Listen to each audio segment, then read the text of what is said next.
Boom shakalaka! Hi guys, welcome to the Mr. Weekend Residence. My name is Pavel Kozikov and this is video about emotional workout. Emotions are trainable. Feeling good is the skill. How to be more emotionally fit, how to be more confident, more energetic, more productive, and how to feel at peace. That's what we are talking about in these videos, and man, I will share with you the best practices that I use in my crazy self-development journey. Let me ask you a question. Wouldn't it be nice if you just moved to another city and all your problems magically disappear? Wouldn't it be nice if you find a new boyfriend or girlfriend and this person will change your life forever, will make you happy? Wouldn't it be nice if you find a job that excites you, that make you eager to come on a Monday morning? Unfortunately, this is not the case, because where you go, there you are. Nothing will change unless you change.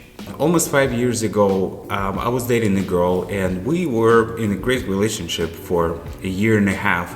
But by the end of it, our relationship went sour, the tension built up, and we were about to break up. After everything was over, for the next months, I felt terribly. If you had to break up with a person that you love, you know how difficult it is, right? So I had those thoughts of jealousy. They brought insecurity, the feeling of insecurity. Maybe I'm not good enough. Maybe something wrong with me.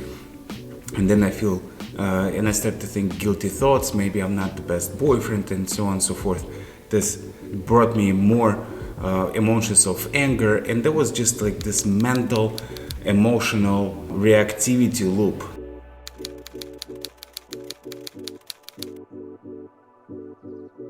But the interesting thing happened in several months. I was ready to move on, and I wanted to let go of that event, the dramatic event that made me feel so bad. But the problem was that something would remind me of that situation, and that would bring a lot of emotional pain and excessive thinking, and I couldn't stop this process. There are several suggestions that people give in situations like I was in, and one of the things to do was to escape. And so I did. I bought tickets to Hawaii for 2 weeks. I went there by myself and I was expecting the best time in my life. I mean, Hawaii, if you haven't been there, is absolutely fantastic place to be in. So beautiful. It's unbelievable. So I was full of hope that I will go there and I will relax. I would surf on the beach. I would drink tropical cocktails, and I will have so much fun that I will totally forget about this situation. But it didn't happen. When I was there, I had so much mental space open up for me, and all this mental space was filled with thoughts about this breakup. I couldn't believe it. It was several months has passed and I still can't stop thinking about it. At that moment, I already knew how to meditate. So I meditate in the morning, I meditate during the day on the beach, and I would meditate an hour before I went to bed. And it still didn't work. So I tried to medicate myself. I was drinking beer, smoking weed, and was hanging out and was trying to get myself in some kind of adventures so I would forget about it. But it didn't help either. Then I truly realized that I am in the mental prison. I can't escape it. There is nothing I can do.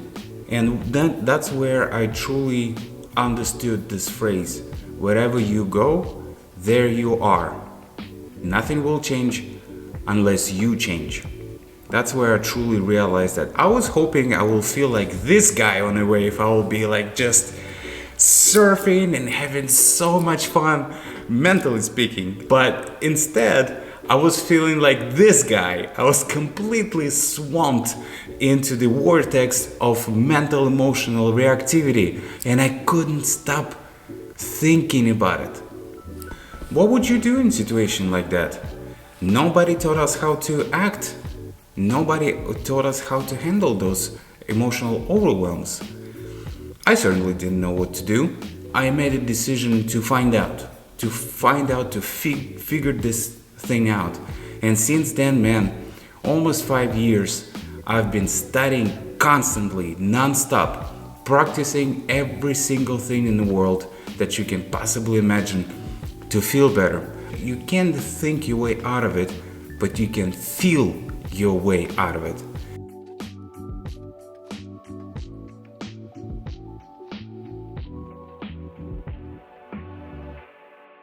Now, let's talk about what I mean by feeling your way out of the emotional overwhelm. This is really important topic.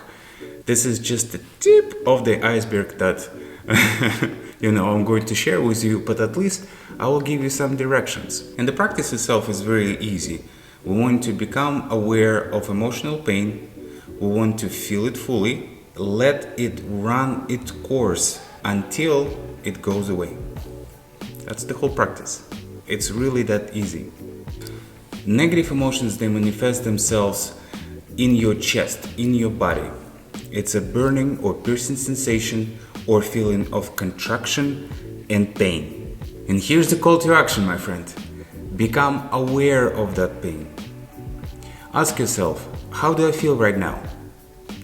Where I feel it? Here, here, here, maybe in your throat. Maybe in your chest, maybe below the chest. Where do I feel this emotion? How does emotion manifest itself in the body? How does it feel like? Ask yourself this question. Also, try to describe how this painful feeling feels like. Is it piercing sensation, burning sensation? How do you feel it? Describe to yourself out loud, write it down. This is truly important because that's the first step. We first have to become aware of the manifestation of emotion in the body. Then I'll tell you what to do with this stuff, and we will clean that up. We'll let go of negative emotions so they never cloud our mind again.